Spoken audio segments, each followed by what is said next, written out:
orang kreator yang ulung, membela orang-orang yang tidak mampu, public defender, dan itulah yang kami berikan kepada Pak Prabowo.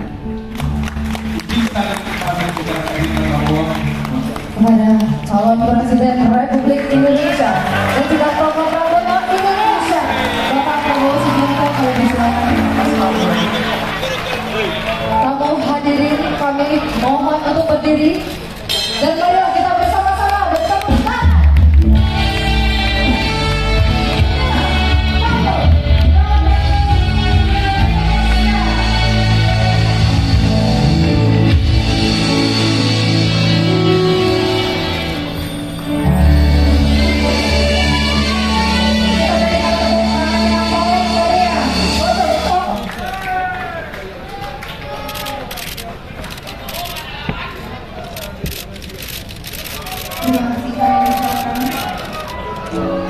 Mohon izin Bapak Prabowo Subianto mengelaborasi memberi rasa hormat untuk tetap berada di atas panggung karena sebentar lagi akan mendengarkan arahan langsung dari Bapak Prabowo Subianto untuk teman-teman media mohon kerjasamanya untuk pemerintah.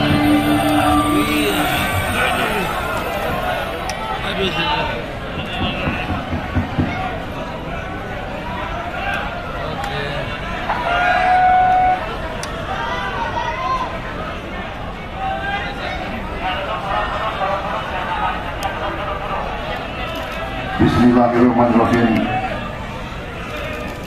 Assalamualaikum warahmatullahi wabarakatuh.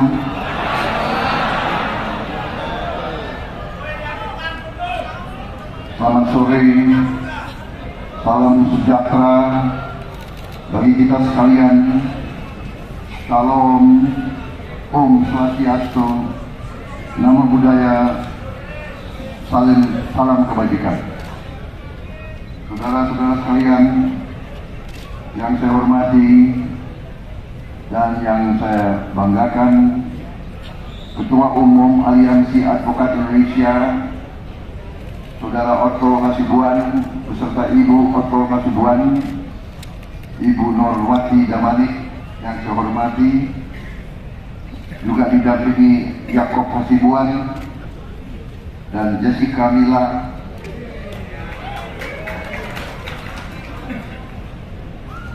yang saya hormati Dr. Dwianto Prihartono, Vice President Indonesian Advocates Association, Ketua Tim Kampanye Nasional Prabowo Gibran, Saudara Rosan Roslani, nama lengkapnya Rosan Perkasa Roslani, RTR, Letnan Jenderal TNI Purnawirawan Didik Waluyo, mantan Gubernur Jawa Tengah, mantan Panglima Kostrat, mantan Panglima Kodam Jaya, banyak mantannya beliau.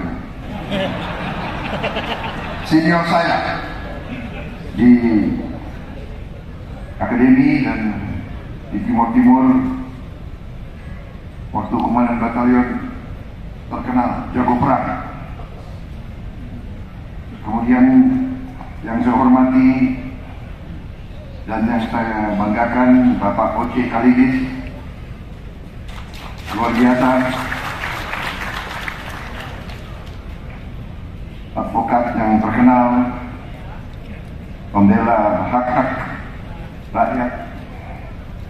Kemudian Mbak Grace Natali, Wakil Ketua PKN. Terima kasih. Ibu Kiwo Wiyogo, Ibu Sofia Tun Gundono, Mertua Mas Kaisang, seluruh perwakilan Koordinator Wilayah Aliansi Advokat Indonesia, ibu-ibu dan tamu undangan yang seluruh pengacara dari semua kalangan, dari yang paling senior sampai yang paling junior. Tentunya kita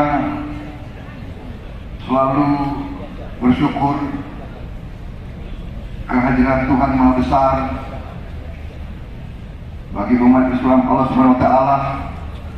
Kita masih diberi kesehatan, diberi nafas, dapat kumpul di tempat yang baik ini dalam acara yang luar biasa ini. Saudara-saudara, saya ucapkan terima kasih atas undangan dari Pak Otto Hasibuan ini.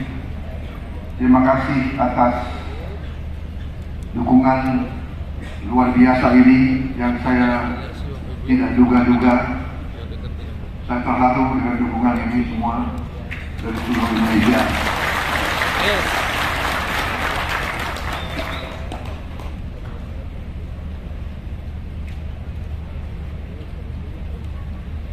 Juga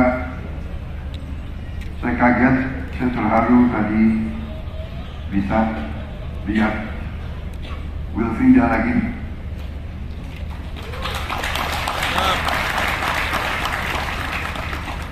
Memang Pak Otto kok bisa ingat, saya hampir lupa karena memang begitu banyak kesibukan. Tapi yang bagi saya yang penting, beliau Wilfrida hidup dengan bahagia sekarang. Yang jelas kelihatan bahagia karena lebih gemuk. Dulu sangat kurus sekali. Waktu itu memang ada yang melaporkan ke saya, ada TKW di Kelantan yang memang sudah kena vonis, dan ada yang tanya apakah bisa saya bantu, karena yang disampaikan ke saya memang aktivis yang bergerak untuk perempuan, dan beliau tahu bahwa saya punya hubungan baik di Malaysia. Langsung saya telepon kawan saya tanya, kau kenal advokat yang hebat atau tidak? Oh iya, ini ada yang saya kenal. Dikenalkanlah saya kepada advokat yang konon ceritanya yang terbaik, salah satu yang terbaik di Malaysia. Disitulah awalnya saya terlibat, dan ya sudah, saya dulu dan sampai sekarang punya pendapat, kalau bisa kita bantu orang, kenapa tidak dibantu? Siap. Bravo.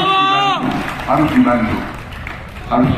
Dan saya mau cerita, advokat itu yang menjadi kawan saya, sebenarnya dia yang pro bono. Dia tidak mau terima bayaran. Karena begitu dia pelajari masalahnya, dia tahu bahwa si Wilfrida ini tidak bersalah dan sebagainya.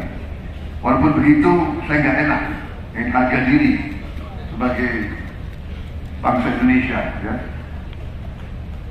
Begini-begini mantan jenderal kan gitu. Mantan jenderal. Jadi pride bagi bangsa Indonesia. Jadi akhirnya ya. Tapi anyway, terima kasih Pak Otto, luar biasa. Terima kasih pekerjaannya. Si Suno luar biasa.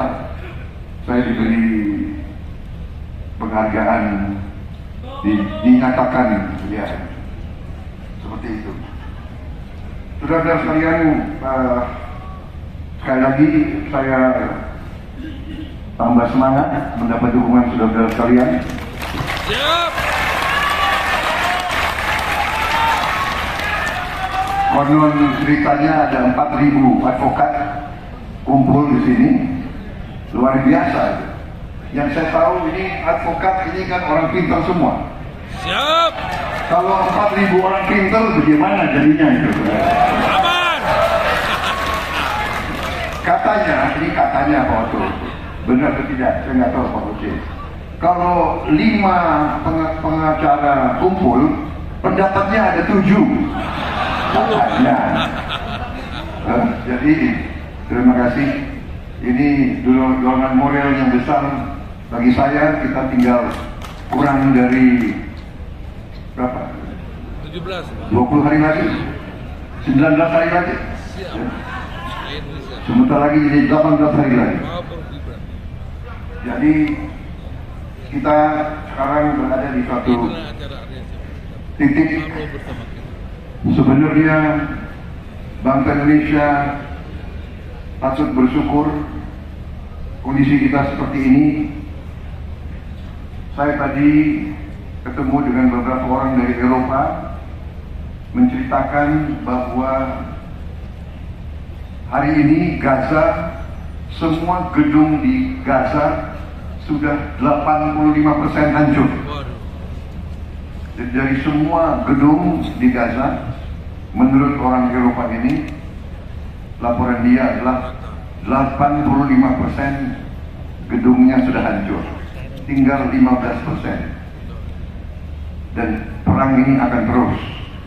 Jadi yang saya pikirkan, bagaimana nasib 2 juta orang Palestina di Gaza, bagaimana nasibnya? Sudah 20.000 orang mati dan sudah hampir 12.000 dari 20.000 itu adalah anak-anak kecil yang tidak berdosa. Jadi kita bisa bayangkan banyak bangsa-bangsa, banyak manusia di lain negara dalam keadaan yang sangat-sangat sulit. Karena itu saya kira sebagai bangsa kita patut bersyukur. Kita patut bersyukur bahwa pemimpin-pemimpin kita sampai hari ini berhasil untuk navigasi sehingga bangsa Indonesia sudah berapa dasawarsa tidak terlibat dengan pertikaian yang berarti dengan bangsa-bangsa lain.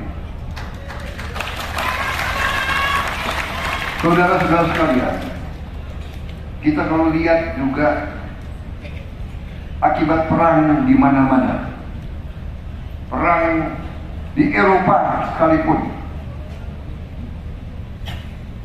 di Gaza, di Libya, di Sudan. Coba sebut negara mana di kawasan itu dan di kawasan kita sendiri.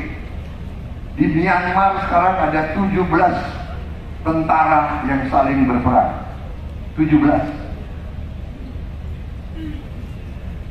Jadi sebagai bangsa patut kita bersyukur. Dan bagaimana kita bisa seperti ini? Bagaimana bisa di mana kondisi geopolitik dunia menciptakan harga-harga pangan meningkat tajam, harga BBM meningkat tajam, bangsa Indonesia masih dalam keadaan lumayan. Saya tidak katakan hebat. Kita masih merasakan banyak rakyat kita dalam kesulitan. Tapi hendaknya kita berpikir dengan jernih, dengan akal sehat, dengan hati yang bersih. Dan saya menganjurkan, marilah dalam setiap usaha, dalam politik, kita harus bersaing, kita harus berkontestasi, tapi hendaknya kita bersaing dengan hati yang baik. Kita bersaing dengan itikat yang baik. Kita bersaing dengan cinta tanah air. Kita bersaing dengan tidak menyakiti pihak lain. Kita bersaing dengan mengingat bahwa rakyat kita menghendaki pemimpin-pemimpin kita rukun, pemimpin-pemimpin kita berhubungan baik, pemimpin-pemimpin kita tidak saling menjelek-jelekan, tidak saling, apalagi saling memfitnah, apalagi saling mencari-cari sesuatu yang tidak benar adanya. Saudara-saudara, jadi dukungan saudara-saudara sangat berarti, karena dukungan advokat-advokat, orang-orang yang mengerti hukum, orang-orang yang terdidik, dan yang hadir dari mana-mana. Saya kira ini lambang, ini simbol, ini perwakilan dari seluruh rakyat Indonesia. Terima kasih dukungan saudara. Bravo Presiden! Masa depan kita bagus, masa depan kita gemilang. Strategi Pak Joko Widodo benar, saudara sekalian. Dan saya mantan lawan beliau, saya rival beliau. Berapa kali saya lawan beliau dan ya berapa kali kalah.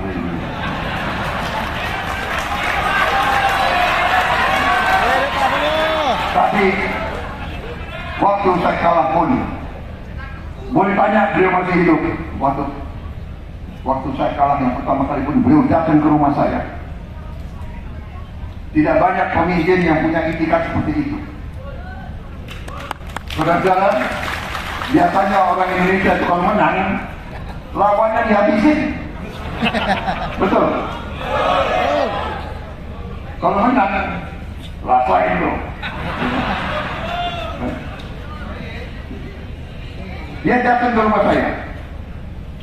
Saudara-saudara, itu waktu pertama kali beliau menang lawan saya. Dan saudara mengetahui sendiri, kedua kali waktu beliau mengalahkan saya pun, beliau kirim utusan mengajak saya rekonsiliasi, mengajak saya. Tidak semua pemimpin macam itu.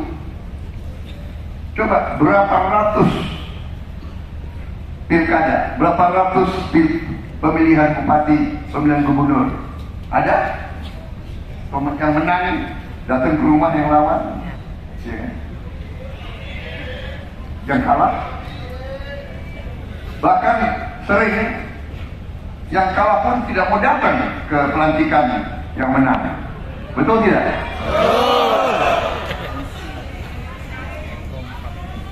Saudara-saudara, saya bukan malaikat, salah. Saya manusia biasa yang penuh kekurangan, yang penuh kelemahan. Tapi, yaitu dalam arti saya pun mengerti bahwa kalau kita punya tanggung jawab, kalau kita punya kelebihan, kalau kita punya kesempatan, kelebihan, kesempatan, kapasitas, kemampuan harus digunakan untuk kepentingan yang baik bagi orang lain kalau bisa. Jadi pendapat saya, kalau tidak bisa bantu banyak orang, bantulah beberapa orang. Kalau tidak bisa bantu berapa orang, bantulah satu orang. Kalau tidak bisa satu orang pun kau bantu, jangan bikin orang lain susah. Itu pendapat saya.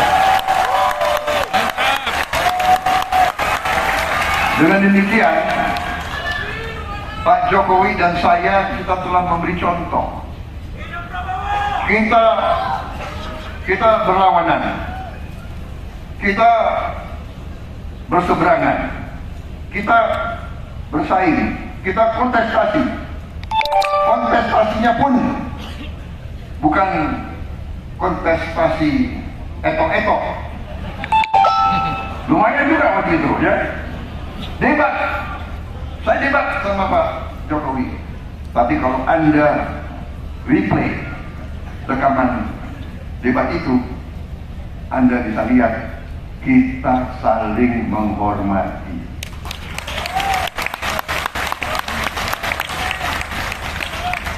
Dan saya mengerti pasti tim penasihat Pak Jokowi, Pak, tanya ini Pak, ya kan? Harus disikap Pak, serang Pak. Sama. Tim penasihat saya sama juga. Pokoknya apa yang disampaikan oleh Pak Jokowi, Bapak lawan. begini, waduh, menghadapi tim penasehat kadang-kadang capek juga. Tapi Pak Rosan enggak. Jadi ada yang marah sama saya begitu selesai debat sama Pak Jokowi. Ada yang marah tim saya. Pak, kok gitu Pak? Harusnya enggak. Kalau pendapatnya Pak Jokowi benar, masa saya menentang, ya kan? Karena bagaimanapun debat itu berdiri di depan banyak orang. Berarti kalau kita diskusi, kalau kita bicara, yang kita bicara harus masuk akal, yang bicara harus benar, bukan ngarang. Apalagi datanya nggak benar. Aman. Sudah, yang sudah lewat saja.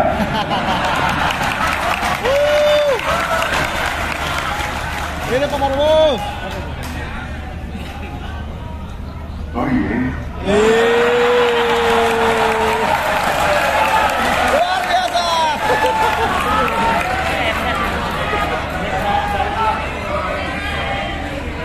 Jadi saudara, saya tidak apa-apa dikasih nilai rendah, tidak apa-apa. Itikat baik saya berbuat yang baik, kan begitu saja.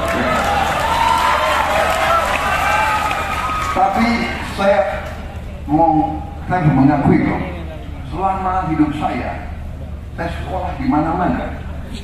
Saya pernah sekolah di Inggris, sekolah di Jerman, di Swiss, di Singapura, di Malaysia, di Amerika, di Indonesia. Belum pernah saya dapat nilai segitu.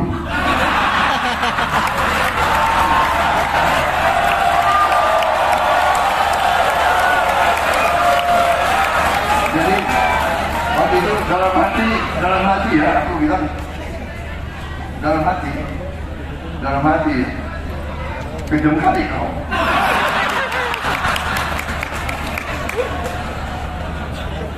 Itu orang Medan.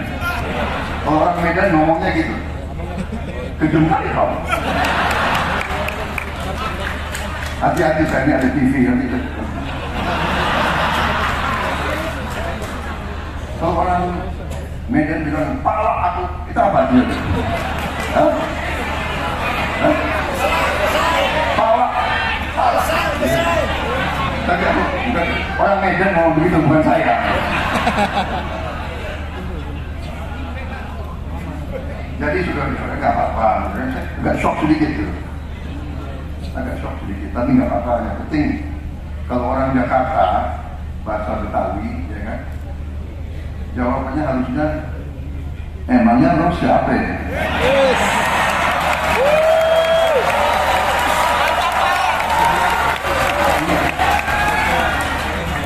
Nggak apa-apa.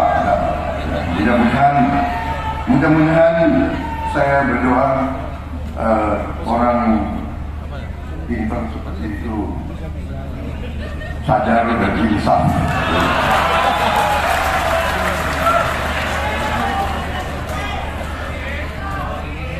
Tapi kembali ke pelajaran. Contoh yang dikasih lihat oleh Pak Jokowi, ya. Pemimpin menang, tapi dia tidak mau menyakiti yang kalah. Itu filosofi yang moyang kita. Menang tanpa ngasuake, menang tanpa menyakiti. Dan ini ternyata adalah kesimpulan banyak pengamat internasional terhadap masa depan Indonesia. Mereka mengatakan Indonesia ini sebenarnya sudah sulit terbendung untuk menjadi negara hebat, negara makmur, negara kuat, negara kaya. Sulit. Dengan catatan bahwa pemimpin-pemimpinnya bisa rukun, pemimpin-pemimpinnya bisa kerjasama, pemimpin-pemimpinnya bisa kolaborasi. Dan itu tekad saya ingin menciptakan suasana kita kerjasama dengan semua pihak.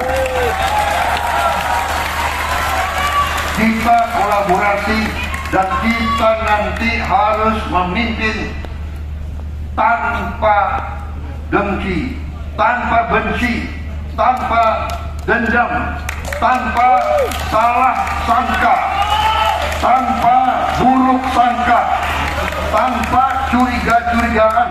Itu kita harus ciptakan Indonesia yang seperti itu. Demokrasi kita, demokrasi seperti itu, saudara-saudara sekalian. Jadi, saudara-saudara, saya tegaskan seluruh yang mendukung saya mohon kita teruskan kampanye ini dengan santun, sopan, memberi selalu kebaikan.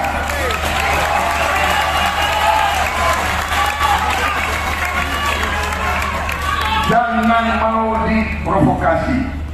Kalau ada hoax, penyesatan, dibenarkan, diluruskan sambil senyum. Saya butuh pekerjaan kerasmu. Saya butuh saudara turun ke bawah. Yakinkan seluruh rakyat Indonesia. Bravo Presiden! Menang, menang, menang. Yes. Ada yang mengatakan nanti ada serangan fajar, rakyat bisa disogok untuk berubah. Saya tidak percaya rakyat kita bisa disogok untuk berubah pikiran. Yes. Saya itu dari saya. Terima kasih atas dukungan saudara-saudara sekalian. Semoga Tuhan Yang Maha Besar melindungi saudara-saudara sekalian, meridhoi perjuangan kita. Yes. Dan semoga tanggal 14 Februari 2024 Bravo Presiden! akan menoleh catatan baru dalam sejarah kita, yaitu meyakini dan memberi mandat kepada paslon nomor 2 demi kemajuan bangsa dan rakyat Indonesia. Yes! Bravo Presiden! Terima kasih. Sekali lagi, mohon maaf kalau ada kata-kata saya yang salah. Saya tutup sambutan saya sore ini dengan pantun. Yeah. Jalan pagi ke Tanjung Kerana. Cakap! Anak manis, jangan lupa diangkat. Cakap! Hari ini saya merasa sangat terhormat Cakap! karena didukung para advokat yang hebat. Bravo Presiden! Bravo Presiden! Terima kasih. Bravo! Terima kasih kepada Jawa. Bravo! Bravo! Bravo! Bravo! Pantun kedua. Jalan-jalan ke Kota Malang. Mampir dulu di Surabaya. Yes! Sebentar lagi saya harus pulang. Cakap! Tanggal 14 Februari. Bravo Presiden! Saya